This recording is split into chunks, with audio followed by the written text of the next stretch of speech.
My name is Clara. I'm 27 years old, and for as long as I can remember, family game night has been less about fun and more about reminders of where I stood in the pecking order. Every Friday, my parents, my younger sister Melissa, and a few relatives gathered around the dining table in our Austin home. Monopoly, Uno, Scrabble. It didn't matter what the game was. The outcome was always the same. Melissa was the star, the creative one, the favorite, while I was treated like an afterthought. Still, I kept showing up. Part of me hoped, foolishly, that one day it would be different, that maybe my wins would actually matter. That night, I learned just how wrong I was. We were playing a long round of Monopoly. My uncle was already half asleep in his chair, my mom was refilling drinks, and Melissa was gloating over a pile of colorful bills stacked neatly in front of her.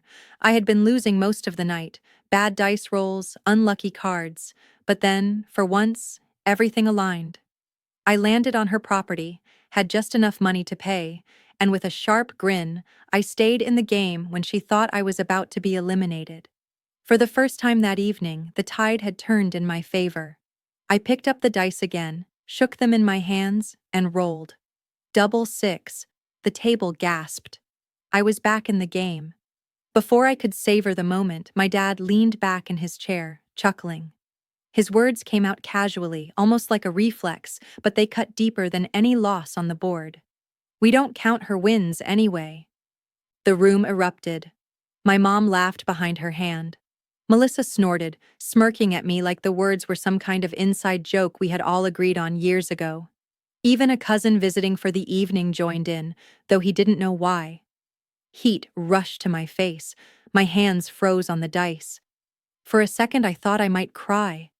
But then something inside me shifted. I forced out a laugh, louder, sharper, more jarring than theirs. The sound bounced off the walls and cut through their amusement like broken glass. The room quieted almost instantly, their chuckles faltering as they glanced at me in confusion. I looked each of them in the eye, my smile wide but cold. "That's funny," I said. "Really funny." Nobody knew how to respond. Even Melissa's smirk flickered just for a moment. I picked up the dice again, held them loosely in my hand, and let them fall to the table. The clatter echoed in the silence. That was when I realized something important. It wasn't about the game. It had never been about the game. It was about me. It was about every time my victories were ignored, every time my achievements were brushed aside, every time Melissa was celebrated for failing while I was punished for succeeding. The dice in front of me weren't just plastic. They were symbols of my entire life. No matter what number I rolled, the outcome was already decided in their eyes. I leaned back in my chair, watching them squirm under the weight of my stare. "You're right," I said softly, almost sweetly. "My wins don't count. But don't worry. Soon enough, you'll see what happens when I stop playing your game altogether." The air grew heavier. My dad cleared his throat, forcing a chuckle like he could smooth over the tension. "Come on, Clara." "It's just a joke," but I saw it, the flicker of unease in his eyes. I stood, sliding my chair back with a screech that made everyone flinch. I gathered my bag, slung it over my shoulder, and walked toward the door. No one tried to stop me. Not really. They were too stunned, too unsettled by my sudden calm. At the doorway, I paused and looked back one last time. The dice were still sitting in the center of the table, the game abandoned mid-round. "Enjoy the game," I said, my voice steady. "It's the last one I'll ever play with you." Then I walked out into the night, the cool Austin air wrapping around me like a promise. They thought my laughter was strange. They thought my words were empty. But in that moment, as I left them staring at the unfinished board, I knew one thing with absolute certainty. The real game had only just begun. And 3 weeks later, they would be the ones begging me to roll the dice again. The sound of their laughter followed me out the door that night. It clung to me like smoke, sour and suffocating. By the time I got into my car, the echoes were still ringing in my ears. My dad's booming chuckle, my mom's giggle behind her hand, Melissa's smug little snort. All because of one sentence. We don't count her wins anyway. It wasn't just a joke. It was the truth laid bare. A truth they had been showing me my entire life but had never spoken out loud so clearly. As I drove home through the empty Austin streets, I thought about how many times I had swallowed moments like this, convincing myself it was harmless, that I was being too sensitive. But that night stripped away the illusion. Their laughter had sharp edges, and every one of them had been cutting me for years. Melissa, of course, was always at the center of it. My younger sister, the so-called creative soul, she could do no wrong. When she skipped class, it was because artists need freedom. When she flunked out of her first year of community college, my parents threw her a party to celebrate her courage to try again. And when she decided to open a studio without any real plan, they scrambled to fund it, cheering her on like she was destined for greatness. Meanwhile, I was the one who stayed up late studying, who earned scholarships, who paid my own tuition working 2 part-time jobs. My victories were never celebrated, they were expected. And when I stumbled, there was no soft landing, only criticism. I remembered a night from high school. I had just come home with an award for academic excellence. I placed the certificate on the kitchen table waiting for someone to notice. My dad barely looked up from the TV. "Good job, kid," he muttered. Then he asked me to wash the dishes. Melissa walked in minutes later with a sketch of a half-finished flower, and suddenly my mom was gushing, pinning it to the fridge like it was a masterpiece. That was the pattern. Her smallest effort was spotlighted. My biggest achievements disappeared in the shadows. The night of the game wasn't the first time my wins were erased. It was just the loudest. I could still see Melissa's face in my mind as I drove. That smirk. It wasn't just amusement. It was satisfaction. She thrived on being the center of attention, the one who mattered most. And she knew the more they diminished me, the brighter she shined in comparison. I used to think she didn't notice the favoritism, that maybe she was oblivious. But that smirk proved otherwise. She saw it, she benefited from it, and she enjoyed it. By the time I pulled into my apartment, I wasn't angry in the way I used to be. I wasn't trembling with hurt or holding back tears. Instead, I felt something colder. A kind of clarity I had never allowed myself before. The joke at the table had been a line in the sand. They thought they were laughing at me, but really they were exposing themselves. They had shown me exactly how little my presence, my effort, and my victories meant to them. I sat in the dark of my living room, staring at the ceiling, and I began piecing it all together. The times I had covered their bills only to receive silence in return. The money I had saved for my own car, stolen and spent on Melissa's brand new one. The countless Friday nights of game after game where I was the butt of their jokes. And now this, the moment where they said out loud what they had always believed, that my wins didn't count. It wasn't about Monopoly or dice or game night. It was about my life. I realized then that I had been playing their game for far too long. A game where the rules were rigged, where no matter how well I did, the points never added up in my favor. But what they didn't know was that I had already decided to stop playing. That night, sitting in the quiet of my apartment, I made myself a promise. I wouldn't scream. I wouldn't beg for recognition. I wouldn't demand they see my worth. I would show them, in silence, exactly what happened when the strong one stopped carrying everyone else. Their laughter had sharp edges, but soon enough they would learn what it felt like when those edges cut both ways. And when they realized they couldn't count on me anymore, the game would finally change. The morning after family game night, I sat at my kitchen table with a cup of coffee that had long gone cold. My phone was buzzing with unread messages from my mom, half apologies, half excuses, but I couldn't bring myself to open them. Instead, my mind wandered back through the years, unspooling memory after memory, each one proving that my dad's joke wasn't a joke at all. It was the truth. We don't count her wins anyway. That had been my life story. I was 8 years old the first time I really noticed it. I had just won first place at my elementary school spelling bee. My teacher had taken my picture, medal around my neck, and sent it home with me. Bursting with pride, I showed it to my parents at dinner. My dad glanced at it once, nodded, and said, "That's nice, Clara. Now eat before your food gets cold." 5 minutes later, Melissa walked into the room holding a drawing of a stick figure family. My mom gasped like she had discovered the next Michelangelo. She pinned it to the fridge with a magnet and told Melissa she was so talented, so gifted. I stared at my medal, lying forgotten on the table, and swallowed the lump in my throat. The pattern only grew sharper with time. When I turned 10, I spent weeks saving my allowance to buy materials for the school science fair. I built a papier-mâché volcano that actually erupted with baking soda and vinegar. I won first place. My parents didn't even come to the fair. They were busy taking Melissa to an art supply store, buying her canvases and paints she hadn't earned.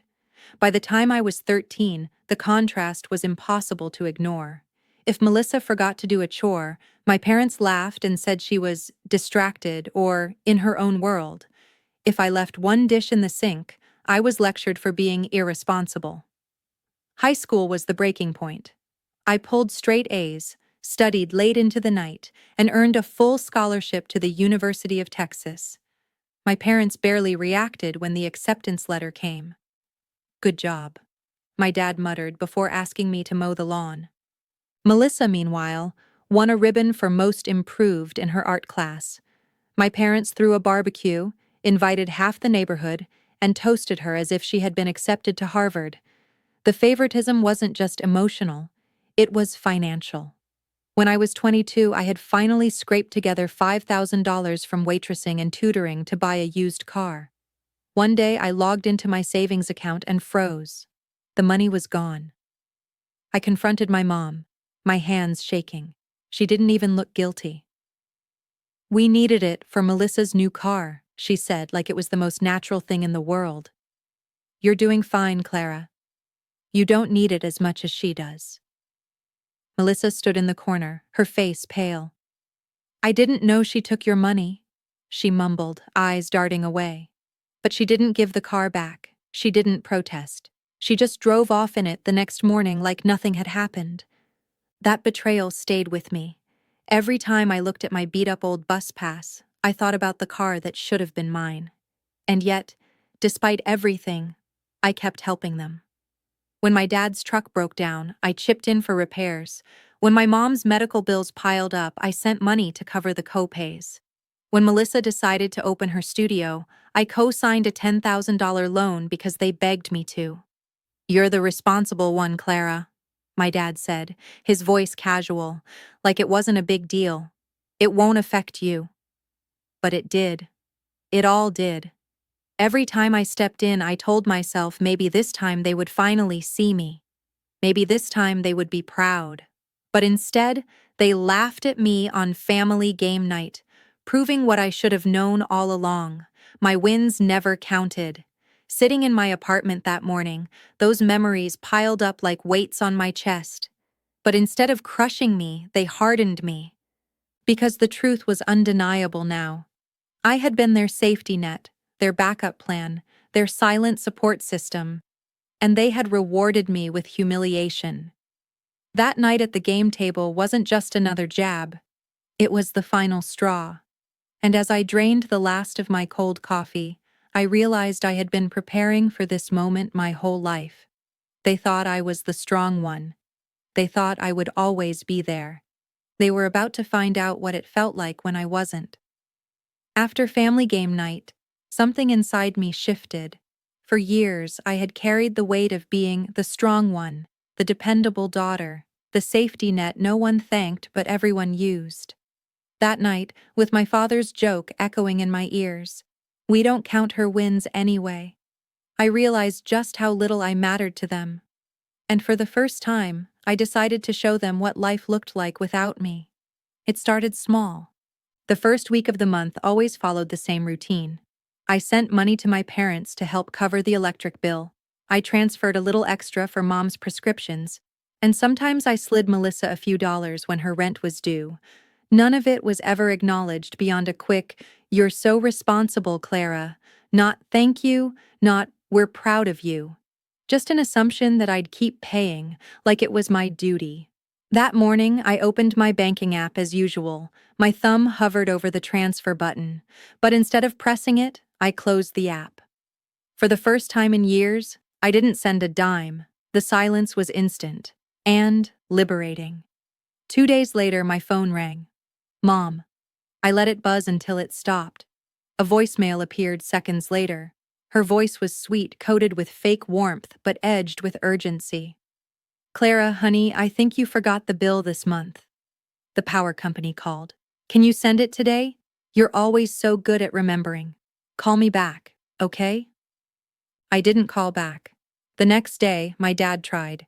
His message was short. "Hey kid, Mom says the bills are late. You good? Let's talk." His tone was calm, almost casual. That was his specialty, pretending everything was fine, avoiding the ugly truth. He didn't mention game night. He didn't mention the joke. He just wanted me to smooth it over like always.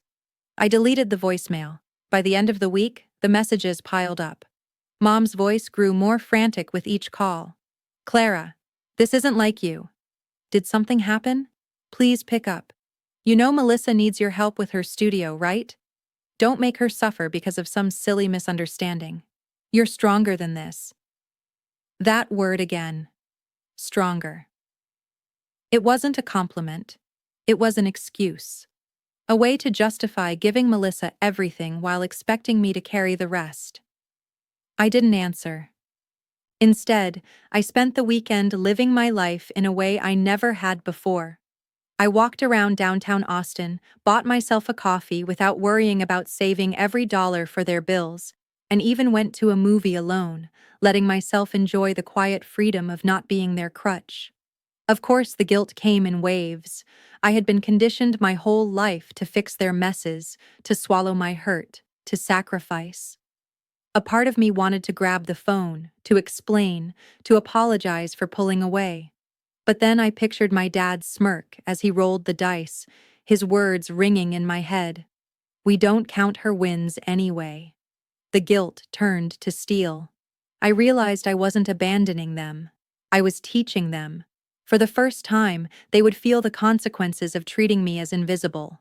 By the second week, the silence grew heavier. My mom's voicemails turned defensive. "Clara, you're taking this too seriously. Game night was just a joke. You always were too sensitive. Don't ruin the family over this." But her tone cracked, trembling under the surface. I could hear the fear slipping through.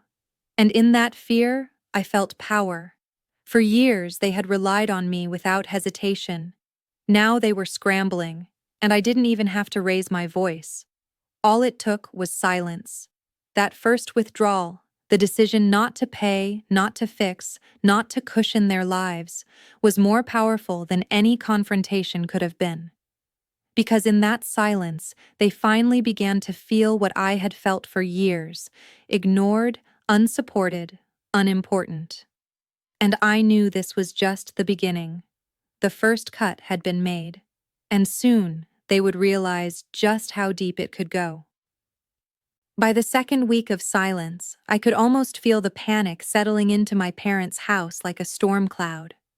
The bills weren't getting paid, Melissa wasn't getting the usual lifeline I sent, and their calls had gone from sweet to frantic to defensive. For the first time in my life, they needed me more than I needed them.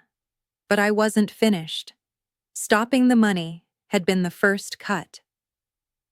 Now it was time for the warning. I sat on my couch one evening, my phone in my hand, the glow of the screen lighting up my face. My parents had sent 3 messages that day alone. "Please call us back. Don't be dramatic. We need to talk." Melissa hadn't said anything yet, but I knew she would. She always waited until her dreams were at risk before reaching out, and that's exactly what I was about to put on the line. I opened the family group chat, Mom, Dad, and Melissa, and typed slowly, carefully. I'm considering pulling my name from Melissa's loan. Change how you treat me or it's gone. Just one sentence. 16 words. But I knew those words had the power to unravel everything. Because Melissa's dream, her precious studio, wasn't standing on her shoulders. It was standing on mine. My credit, my signature, my reliability. Without me, it would collapse. I pressed send and waited. At first, there was nothing. Minutes stretched into hours. I could imagine the three of them in the living room, reading the message over and over, their faces pale, their voices sharp as they tried to decide how to respond. Finally, Mom broke the silence. Her call came late that night. I didn't answer, but I listened to the voicemail. "Clara, honey, don't do this. Melissa needs this loan more than you realize. You've always been stronger. You don't need as much support. That game night, oh come on, it was just a joke. Don't punish your sister over something silly. We love you, but you're making this harder than it needs to be." Her voice cracked halfway through, caught between guilt and manipulation. She wasn't apologizing. She was defending herself, defending them. I deleted the voicemail. The next day, Dad tried. His text was short, just like always. "Kid, let's not make this a big deal. We'll figure it out. Call me." Still no acknowledgement of the years of favoritism. Still no mention of the cruel words at the table. Just his usual attempt to play peacemaker while keeping the peace on their terms. I ignored it. Then, finally, Melissa reached out. Her message was longer, shaky, like her fingers had trembled over the keyboard. "Clara, please don't pull it. I didn't know Mom took your savings for my car back then. I swear. I need this loan. I need the studio. Please don't ruin this for me." For a second, I almost softened. Almost. But then I remembered the look on her face during game night, the smirk as everyone laughed at me. I remembered her silence when my savings were stolen, her silence when I was overlooked, her silence every single time she benefited from my sacrifices. She wasn't innocent. She was complicit, and I wasn't going to save her anymore. So I let the message sit, unanswered. The silence that followed was louder than any fight we'd ever had. I knew they were waiting for me to break, waiting for me to explain or defend myself, waiting for me to fall back into my role as the dependable one. But I didn't. Instead, I carried on with my life. I went to work.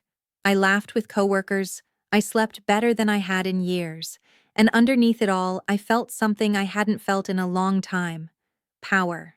Because for the first time, I was no longer playing their game. I was rolling the dice on my own terms. The warning had been sent. And deep down, I think they knew I wasn't bluffing. And Melissa's dream was hanging by a thread. And all it would take was one call from me to cut it loose. I could almost see it, the panic in her eyes, the fear in my mom's voice, the helplessness in my dad's silence. For years, they had laughed at my losses. Now, they were about to experience what it felt like when the game turned against them. And when I finally made that call, they would learn a lesson they would never forget. 2 weeks after my warning, I made the call. 10 minutes on the phone with the bank, a few signatures electronically verified, and it was done.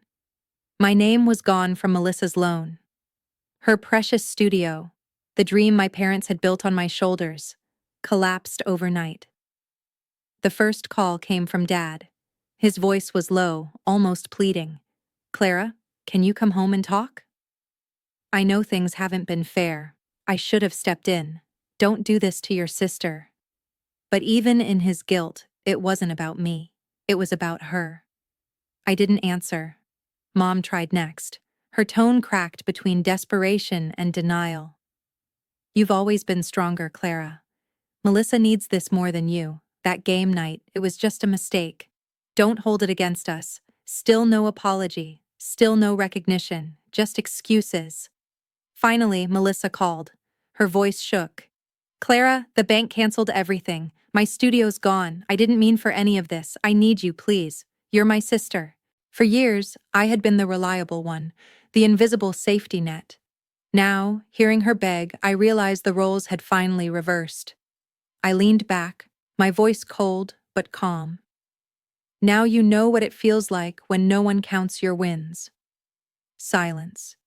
Then a sob. And I hung up. The calls didn't stop, but I didn't answer again. Their panic grew, their messages piled up, their control slipped through their fingers. Melissa's dream was gone. My parents were drowning in bills. And for the first time, I wasn't the one shaking. They were. After I hung up on Melissa's desperate sobs, I felt something I hadn't felt in years. Silence. Not the suffocating silence of being ignored, but the liberating kind that comes when you finally stop carrying everyone else's weight. For the first time, I wasn't the one scrambling to make things right. They were. The days that followed were a blur of unanswered calls, unopened texts, and ignored voicemails. Dad tried showing up at my apartment once, his old truck parked outside. But I didn't open the door. He sat there for an hour, then drove off. Melissa emailed me long paragraphs about how she was lost and didn't know what to do, but I deleted them. Mom left voicemails that cracked with guilt, but never quite said the one word I had waited for all my life. Sorry. It was too late. Without my help, Melissa's studio deal crumbled. She had to move back into my parents' house, her big dream now just another unfinished sketch on her wall. My parents, drowning in bills they had always assumed I would cover, started borrowing from relatives and neighbors. The cracks in their perfect world were spreading fast, and this time, I wasn't there to patch them. Meanwhile, I was building something new. I moved to a small apartment across town, closer to my job. I stopped skipping lunches to save money for them and actually treated myself. I walked through the city on weekends, explored places I had always ignored because I was too busy working to keep them afloat. I even reconnected with old friends who reminded me what it felt like to be valued, not used. For years, I thought strength meant enduring. Enduring the favoritism, enduring the jokes, enduring the way they erased me. But I learned that true strength isn't about swallowing pain. It's about knowing when to walk away. And I walked away. Game night used to be their stage to humiliate me. Now the only game left was the one they had to play without me. And they were losing. I didn't need revenge. Watching them live without my support was enough. I had finally rolled the dice for myself. And this time, the win counted. If you've ever been treated like your victories didn't matter, if you've ever been the one carrying everyone else without thanks, then you know why I had to tell this story. Too many of us grow up believing that love means sacrifice, even when it drains us. But the truth is, you get to choose, you get to say no, you get to walk away. And if this story found you today, maybe it's because it was meant to. So if my words struck a chord, if you've ever felt invisible in your own family, I want you to do something right now. Hit that subscribe button. Because here, we tell the stories that aren't supposed to be told. The stories of people like us who finally decided their wins would count. And before you leave, drop a comment below. Share your story. Tell me if you've ever been treated like you didn't matter, and how you found the strength to stand up. Because the truth is, none of us are alone in this, and together, we can finally stop playing their game and start winning our own.